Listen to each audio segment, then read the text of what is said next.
நாங்கள் ஒரு இடத்துல ஊழியத்திற்காய் சென்றிருந்தோம். அங்க போய் அங்கிருந்த ஊர் தலைவர் சொன்னார், எங்க பகுதியில் நீங்க வந்து தாராளமா சுவிசேஷம் சொல்லலாம் அப்படின்னு சொன்னார். அப்ப அங்கிருந்த நிறைய பேர், இந்த குரூப் இங்க வரக்கூடாது, சுவிசேஷம் சொல்லக்கூடாது, இயேசுநாதரை பற்றி சொல்லக்கூடாது. அல்லேலூயா. யாரை பற்றி சொல்லக்கூடாது? இயேசுநாதரை பற்றி சொல்லக்கூடாது அப்படின்னு சொன்னாங்க.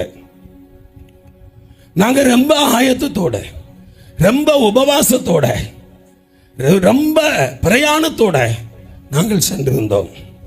அந்த பகுதிக்கு போக வேண்டும் என்று சொன்னால் அப்படி முழங்கம்பெல்லாம் போட்டு கட்டி அதுக்கு மேலே காரை விட்டு ஒரு 4 பேர் அதை அப்படியே உந்தி அக்கறை கொண்டு சேர்ப்பாங்க.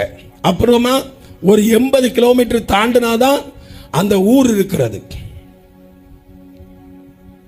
ஏதேசம் பக்கம் போயிட்டோம். ஆனா பிரசங்கம் செய்யக்கூடாது, சுவிசேஷம் சொல்லக்கூடாது, தடை வந்தது.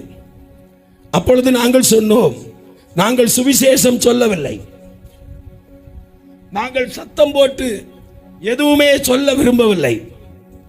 உங்கள் அழகான கிராமத்தையும் அழகான வீடுகளையும் சுற்றி பார்க்க ஆசைப்படுகின்றோம் என்று சொல்லி பிரேயர் வாக் போட தொடங்கினோம். அப்படியே சுற்றி வந்தோம். சுற்றி வரும்போது யார் யார் சுவிசேஷத்திற்கு தடையாய் நின்றார்களோ அவர்களுக்குள் இருந்து பொல்லாத ஆவிகள் வெளியேற தொடங்கினது, சத்தம் போட தொடங்கினது, அலற தொடங்கினது. அல்லேலூயா. ஒருத்தர் வந்து சொன்னார், அங்கே ஒருவர் திடீரென்று விழுந்து கூக்குரல் போட்டுக் கொண்டிருக்கிறார். சும்மா எங்களோடு நின்ற மனுஷர்.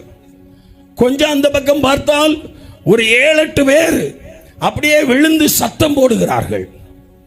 அவர்கள் எல்லாருக்கும் சின்ன ஜெபம் நாங்கள் செய்ய தொடங்கினோம். ஒவ்வொரு எழுப்பி உட்கார தொடங்கினாங்க. ஹல்லேலூயா. உட்கார தொடங்கி இயேசு கிறிஸ்துவின் நற்செய்தியை, சுவிசேஷத்தை அவர்கள் அழகாய் கேட்க தொடங்கினார்கள்.